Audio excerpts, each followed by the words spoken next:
Welcome to another episode of Key Biscayne Stories where neighbors meet neighbors. Today we have Coach Iggy. He's the co-founder of TK. I think I've been with him for around 10 years that I was swimming with him. How are you? Good. How you guys doing?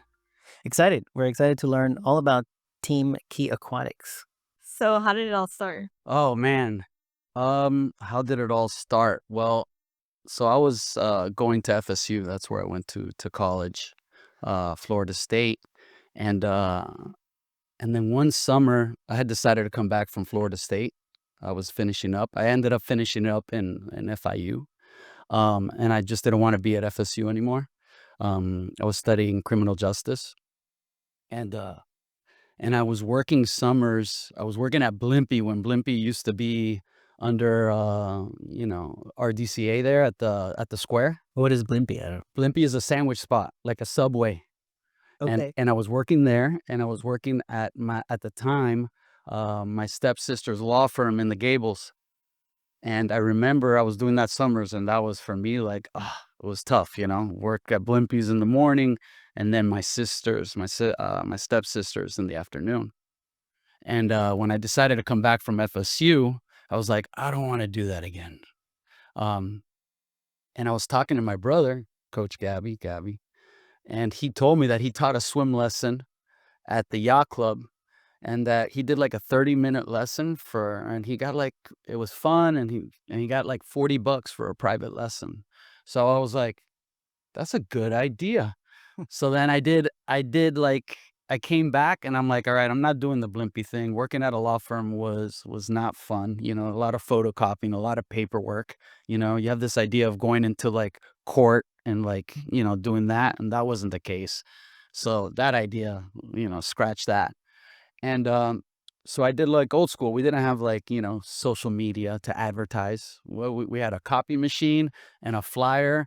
So I made those flyers where you put the phone number like kind of vertical and you cut it. So you take. And I would put it all around the key, and I would like paste it like at Vernon's Drugs at the time, Sir Pizza, because they all knew me growing up here on the Key, because I'm born and raised here on the Key. And they would let me and put it, up there. Even the 7-Eleven would let me put it. So, and at the end of the week, I would see if people would tug at it for swim lessons, and it was called Learn to Swim at the time. And people started calling, and then that's kind of how like slowly it was like I had one lesson here, one lesson there, and then slowly it came to a point where it was like, okay, my schedule was packed, so I would get one kid and one kid that were at the same level and like put them together, and we'd go to someone's house. And then slowly it was like two kids and two kids. My schedule was packed, put two kids and two kids together. I had like four. And then it was just learn to swim at the time. But then once I taught someone how to swim, it was like, all right, what are we going to do next? Let's do stroke development.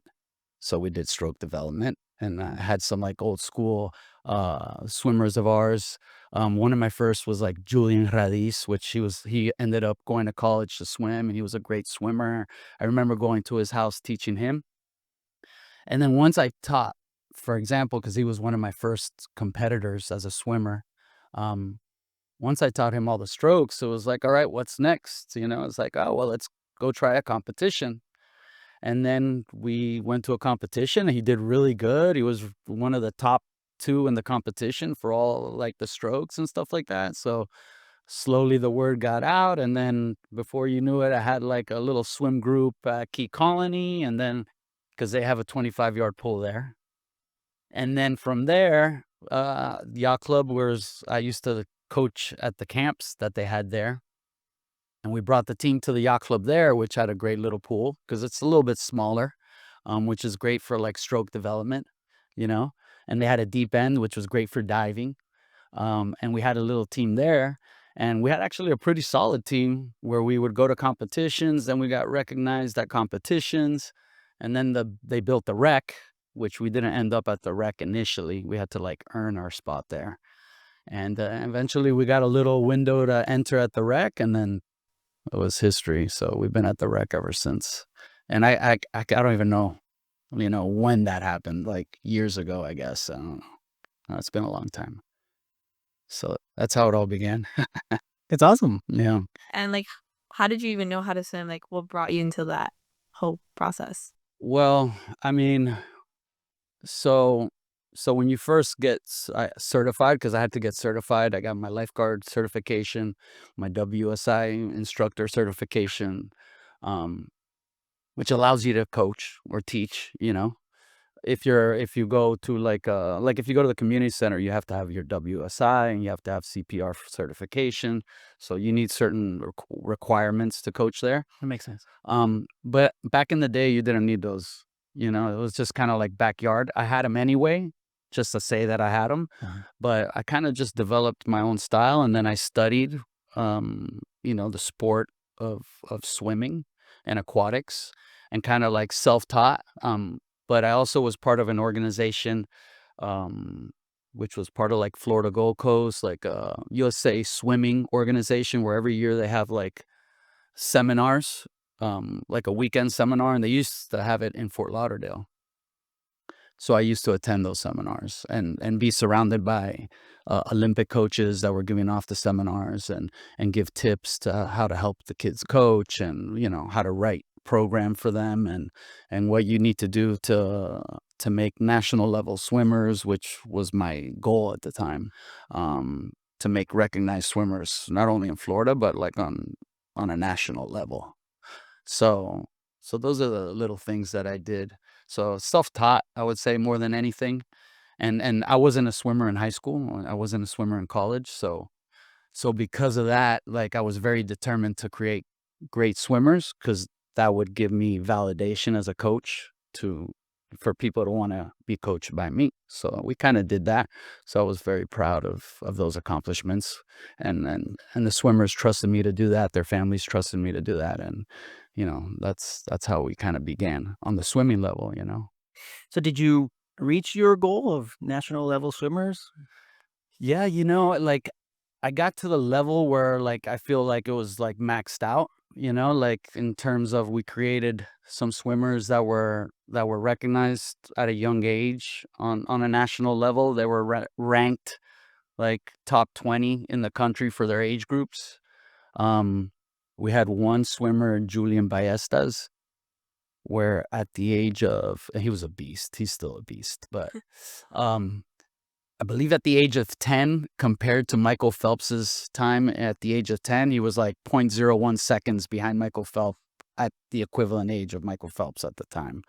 I think, like Julian Radiz that I mentioned earlier, he was ranked top like 16 in the country. I had another girl, Carlota Verita. She was ranked like top 2 in the country for her 100-yard breast at the age of 10. We had an awesome crew of 10 and unders that were ranked like 3rd in Florida, for their group. So we did that, and we went to a competition in, where was it? I forget where it was, but Coral Springs. It was Coral Out of so Springs. many, out of so many. It was Coral Springs. It was really a great day, because when you go to these competitions, it's an all-day competition. You compete to qualify at the beginning. So you're like there the whole weekend. Parents are there the whole weekend. And your goal is to make it to the finals. And then we had 2 swimmers that made it to the finals. One was Julian Ballestas, and one was Carlota Verita. And there was one was for the 100 breast, and one was for the 100 free. And they both competed, and at the finals, they both broke like course records that were held at that pool, which was really big, because it was like records that were held there for a long time. So I was like, that was like an interesting, part of my aquatic journey as a coach, because when they accomplished that, it was like I had coaches from all the other teams. Great job, coach, really, like, hyping it up, and the kids did great. But I remember the next day in practice, it was like, what's next? Like, what's next? What's next? And you have that crew of swimmers that didn't qualify or didn't get their best times, and you have those moments where, like, those losses, what I realized is, like, those losses stuck with the kids longer. And as a coach, you're helping them overcome those losses over a longer period of time. But those wins, once you win, it's like, all right, it's over. What's next? It's over. What's next? And as a coach at that level, I didn't really enjoy that process. Like we didn't celebrate the wins long enough, and the losses stuck with us longer. So as a coach, I really didn't enjoy that. So I kind of like felt that at that one competition, and I was kind of like, I don't know if this is the direction that me personal on my own personal coaching journey that I want to go on. So at that point, started shifting a little bit my aquatic journey as a coach. You know. I remember it though. I remember last time it was like we would love to like compete in year competitions. It wasn't like anything else. And then like when you would compete, I remember this one kid. It was like we were like swimming and it was boys and girls because co-ed. Yeah. And I remember it so vividly because I got first place. But the only reason was because like one of the kids false started. And that kid cried so hard to this day. To the day I see him. And I'm like, I got first place. He's like, that didn't count. That didn't count. That's what's so funny. Like they actually still do remember. So it's like it's so true, like what you were saying. But like I still remember my win. Yeah, yeah, totally. Do you remember who that was? Yeah, it was Marco B Dash. Oh yeah, Marco. So I would see him in like school, and I'd be like, I don't know, I won. But everybody, I feel like everybody, when it starts, is just like I think you give the foundation, and then the starting point, and then you're like, wow, like I'm actually good at this, or like, no, this is not going to be me in the future. Yeah, And then I think like then you're just like, okay, you want to do competitive? yeah. Go competitive somewhere else, yeah. And then like, Well, what we did is like once I shifted gears, like we kind of like just tried other things. So we started incorporating water polo. oh my gosh, yeah. You know, we started later on, we started incorporating elements of surfing. So there's a lot of aquatic sports out there, and like some kids take to swimming because it's more of an individual type of sport. Some kids take to water polo because it's team based. There's a ball, you're shooting into a goal, so it's totally different. Surfing is more like a laid back style, like there's survival involved in surfing, which we do elements of survival, like building water resilience. So we add that element into there. But what we do now is like I like to say we not yeah, like foundation. We put the fun in fundamentals, right? So we teach the fundamentals of swimming because swimming is the base. You know, you need to swim to play water polo. You need to swim to surf. Um, you need to swim to be water resilient, you know? So swimming is the base, but we incorporate water polo, and then we look around and say, oh, this kid doesn't really like swimming, but they have a knack for water polo. So he's finding a place in the aquatic field, you know?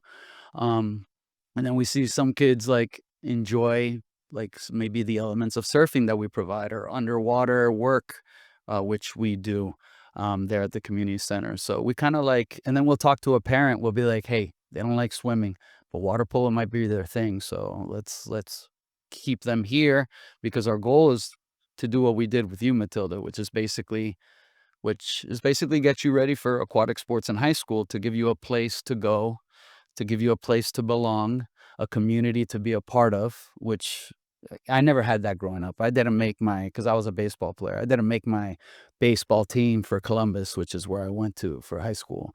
So, once that stopped, I was like, I don't have a community or a place to belong.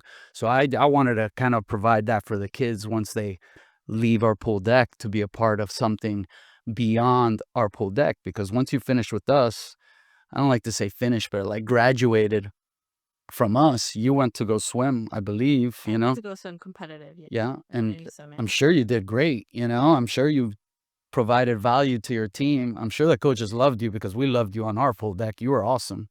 And then as a water polo player, I know, like, I saw some stats, like you were playing, weren't you? And shooting Yeah. goals and making goals. And you came out on, I think I saw a paper, like, or something in the paper It was or like something. Miami-Dade all day. Come on, that's like baller status. I've never accomplished something like that. So that's always been our goal. And give you the qualities to be successful on a team. Like, you guys are a team here.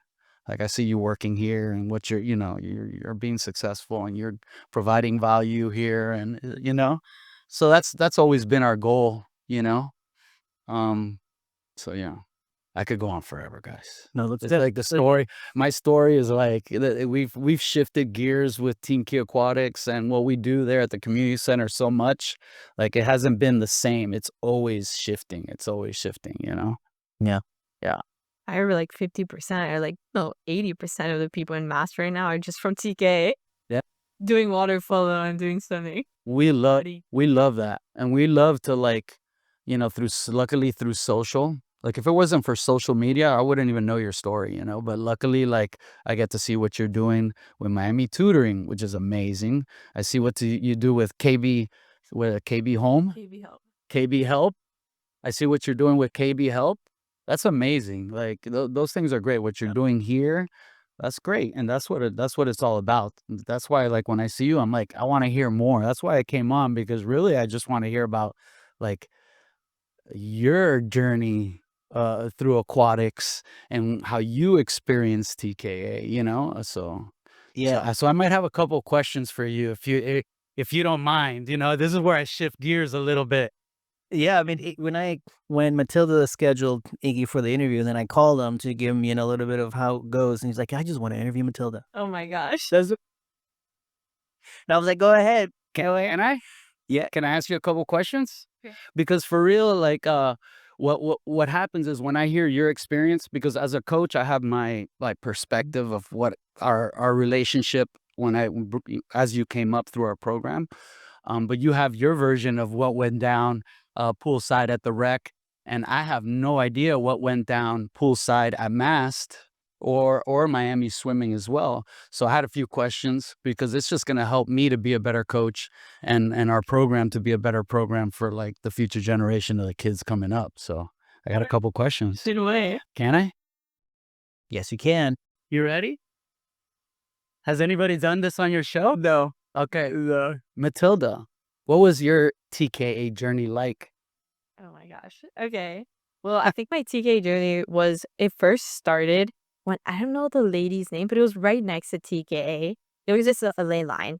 And then that one, like, because my brothers would swim. And then I was like, I want to be like my brothers. Because it's like every single sibling is just like the older brothers, now I'm going to follow you. Yeah. So I saw my older siblings like in TK and I would be like, I want to swim. I want to swim. And I was like, no, you're too little. TK doesn't let you. Like, and then once I think I turned, I don't know what's the age. I think it was like 4 or like 5. Okay. I forgot the age. I was allowed to like start swimming. Yeah. So I started swimming. I actually fell in love with it. It was like I love the sport. I love like not sweating. That was my favorite part of it because I never liked like running or any of those sorts. So just like swimming in that was like super fun. And I think like the way that you also like made the practices, it wasn't just swimming based. Like we would also just go outside, do push-ups, do Yeah. like the what I remember also is like the weights. So we would go down like in the bottom of the pool, grab the weights, put them up, Yeah. like and then like get out of the pool. And I remember still to this day, like people just don't know how to like get out of the pool. And I've done it so much with you guys, like because we'd be like, okay, get out, and they go, okay, Yeah. and like put my full out, and like everyone's like, okay, no, I can't do it, and like mass, they're like aim. So it's like fun. Like I still have like those like fundamentals like from that, Yeah. and like also like what you were saying, aim. Or in it too, water polo was so fun. So it was never just swimming. You just made like the whole entire like thing better. And then that's why I think like I was so in love with swimming that I went into competitive because I was like, oh, I love it. Yeah. And then once I got competitive, I was like, oh, I don't know. Like, I don't think this is for me because I also loved water polo. And it was water polo and swimming is like, you think like it's the same or like around the same thing. It's not at all. Like one of them is fun in my opinion. Water polo, and then like swimming is just like, it's just like yourself. And like personally, I don't like just being in my own thoughts for 2 hours Yeah. a day. Agree. I'm the same. Yeah. All right. I got another one for you. I got a couple for you. Okay. You did great. That was awesome. I love the natural flow. I love it. So keep it coming. All right. So funny. What moments challenged you the most, like being poolside with us there at the rec? Oh, what challenged you the most? I would assume just like the competitions, in my opinion. I loved competing against others and I loved losing. It's like something like that's so bad, like I guess like bad say, but I loved losing because it would be like, no, I want to win.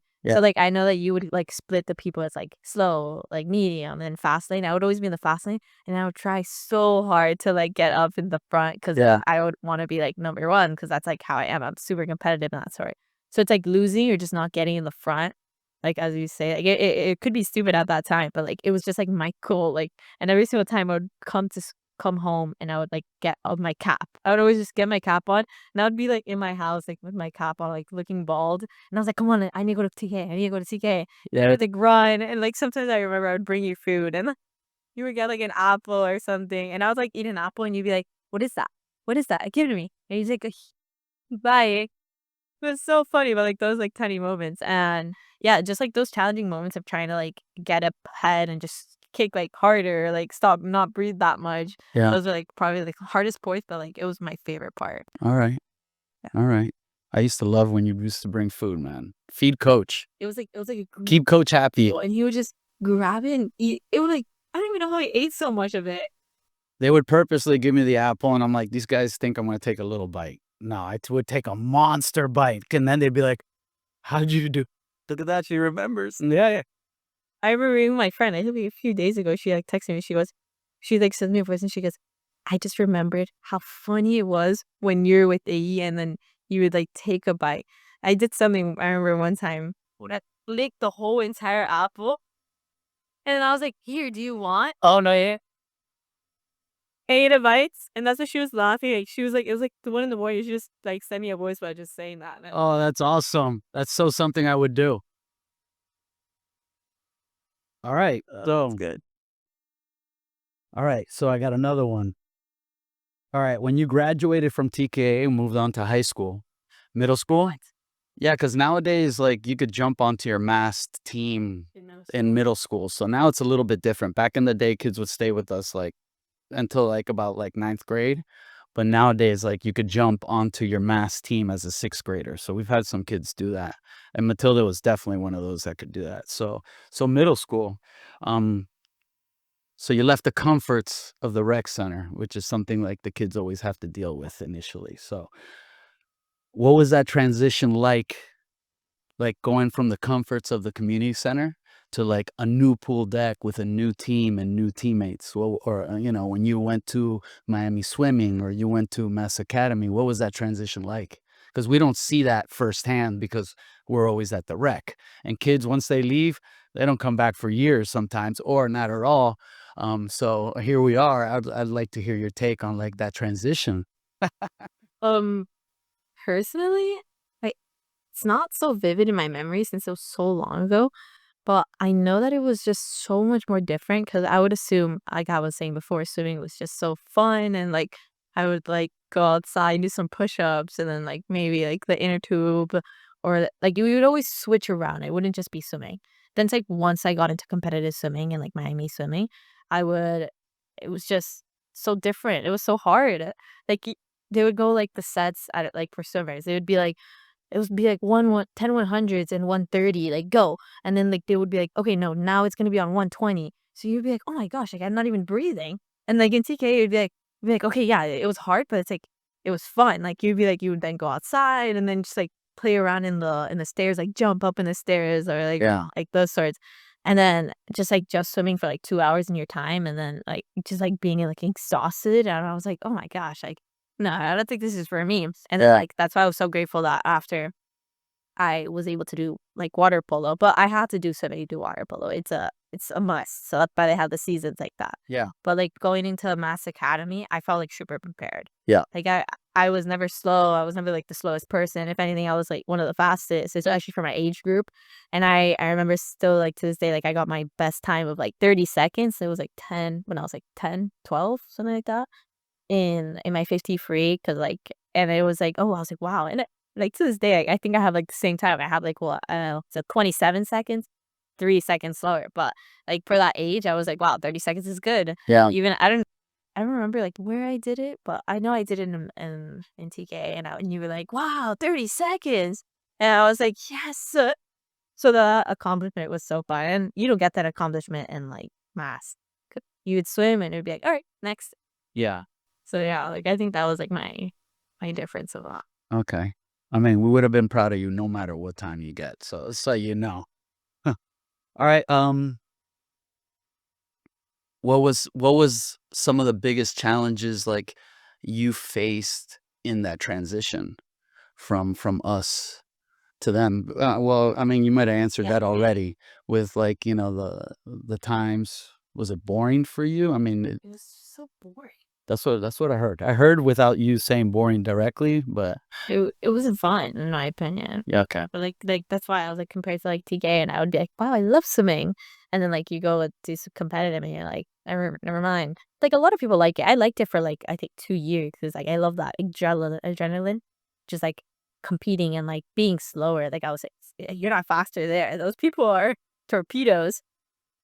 So definitely you're not gonna be fast there. But like getting into that position and like I did get faster in my times, but the more practice, of course, the better. Yeah. But yeah, like I was saying. Yeah, swimming's a tough sport, like you put in a lot of time in the pool, a lot of yardage in the pool for an event that might take you 2 minutes. Yeah. It's really one of for me, it's the toughest sport. And if you miss a day of practice, that's like going backwards like 2, 3 days. So it's like one of those sports that's unforgiving, and you can't make mistakes. Water polo, you can miss a shot, you go back, you swim, but swimming, you false start on the block, Oh, you're DQ'd and you're done, and all that yardage and all that time putting in for that one race is over. So, all right. So, now, okay. How do you like my questions so far? Okay. So great. Are you okay with this? No, I hijacked the show. no, that's fine. I did tell you I might have done No, that. yeah, no, you did. You told me. Okay. So was there a teacher or a coach that helped guide you through, challenging times like on the pool deck outside of, the rec, like at school or someone that helped you get through the tough times? Uni, I think, Coach Uni. He's in Mass Academy. He's been there for forever. I remember I would always see him too when I would go to my brother's competitions or something like that. And like he'd be like, "Oh, you're gonna be here soon." And I've been with him for I think now 8 years. And yeah, like he's got me into like those hard times. Like I didn't want to swim or like I didn't want to do swimming anymore. Like there's times that you want to quit. And then like he talks to you and he's like, just like stay, like it's okay, like we're gonna have fun. Like and you're like, okay, fine. And then like I stayed. And now I'm in my senior year, last year with him. And yeah, like I think he's been great. And I'm super happy he's been with me for so long. Oh, that's great. That's great to have those people like in your corner to help you out, So I ask you these questions because what we do now, obviously we use like swimming, water polo, and surfing to make kids like water resilient. Because we want them to go compete for their high school teams and belong and be a part of a community. Um, but we also do like our challenges there on the pool deck because now we don't do. Remember we did our swim fit uh, competition at the end of the year, which is where you won to Marco, where you beat Marco. Well, that's one competition. So we shifted gears even, and we do more challenges. We call it challenges. It's our swim fit like challenger series, and it's a year round competition basically. So now we like shifted gears. It's a little different, where we give like an opportunity for kids to be successful a bunch of times rather than compete the whole year for one event. Um, and we base it off of a philosophy of Joseph Campbell. I don't know if you guys have heard of Joseph Campbell. So he's a philosophist, a writer, studied mythology. And I came across his work, I would say like, 3 years ago, and it blew my mind. And what he did is he studied mythology, and he studied stories across a bunch of different cultures. And what he found in all these stories, and he came up with a theory called the hero's journey. And it's this idea that we're all heroes in our own little journey. And what we do is we have a calling, and something happens to us where we're taken out of our comfort zone. Okay, and we have faced certain challenges. We meet certain mentors or guides or coaches along the way. We have certain obstacles that we need to overcome, and then we kind of like return home, smarter, wiser to tell our story. And he sees this in even movies today. Like when you watch movies, look at the movie and think about like those little things that I just kind of mentioned, the call, the challenges, your mentor, like who's guiding you, overcoming the obstacles, and then returning home, like, winning the challenge. And that's kind of what we do. And I feel like what you've just shared is like your journey, your aquatic journey, because and this interview and this me coming here right now is like your return, because I've never heard this part of your story, that after you leave us, and a lot of the kids don't, like, we might see it more now on social a little bit, but we don't like have people like coming around and like sharing their story. So that's why I wanted to come on board, because I wanted to hear your aquatic journey through your own eyes, not through my eyes, but through your own eyes. And I wanted to hear how it ended, because now you're a senior, so your aquatic journey may or may not be ending right now. Um, so yeah, that's why, and this is like your return. So everyone's hearing your return. Like I'll share this with the TK family even, and they'll hear like, oh, this is where like my kid who's coming in at 4 years old, who at 4 year old, they have their own fear coming onto the pool deck. They leave the comforts of their like backyard pool, come onto the pool at the pool deck, and what's all this organization? What's all these kids in the pool? And they have their own fears that they have to confront. And then you have like our kids that like were you, and they leave our pool deck and go on to like, new situations, and they're fearful of that, because some kids are fearful to like leave us and go into their aquatic teams, and we're like, man, you got to go. It's your turn to go, go shine somewhere else, because you've shined here plenty. So this is like your return, this podcast. So I appreciate you sharing, so thank you for sharing. Thank you. So I guess we have two concluding questions you could choose from. Okay. Is there anything else you would like to share about? No. And like if there's other like TKA like swimmers out there like that are listening to the stories, come out and share. Like come to the pool deck, share your stories. We love to hear about it.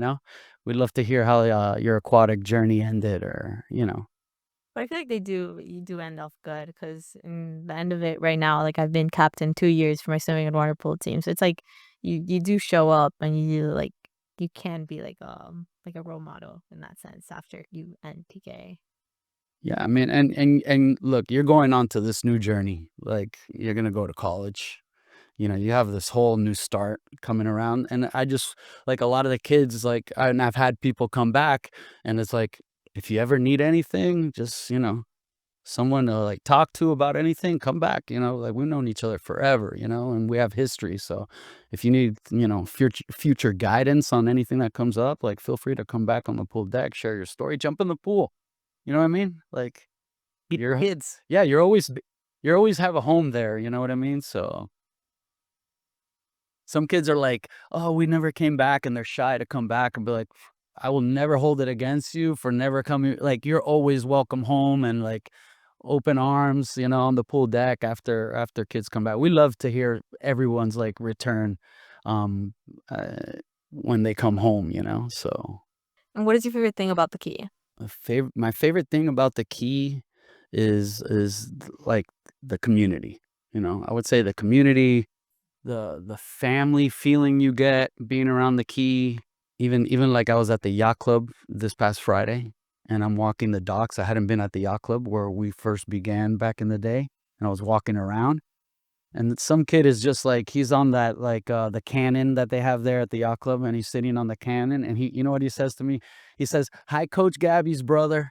So he didn't even know who I was. He didn't know my name. He knew me as Coach Gabby's brother. Because nowadays, since I travel, I'm in and out of a lot. A lot of people are like Coach Gabby's brother. So I love that family feeling, that community on the Key, um, the golf carts. The kids jumping around. Like just that laid back kind of lifestyle, and everyone's got each other's back and supporting each other and being there for each other. I mean, at least that's what I try to do personally. So I like providing that for the community, so yeah, that might be my favorite part of the Key Biscayne. Awesome. Iggy, thank you so much for jumping on the show, telling us all about TKA, some of your background stories, and also switching and interviewing Matilda a little more. We get to know her a little more. So thank you. Hey, thank you guys. Thanks for allowing me to be here. Appreciate you.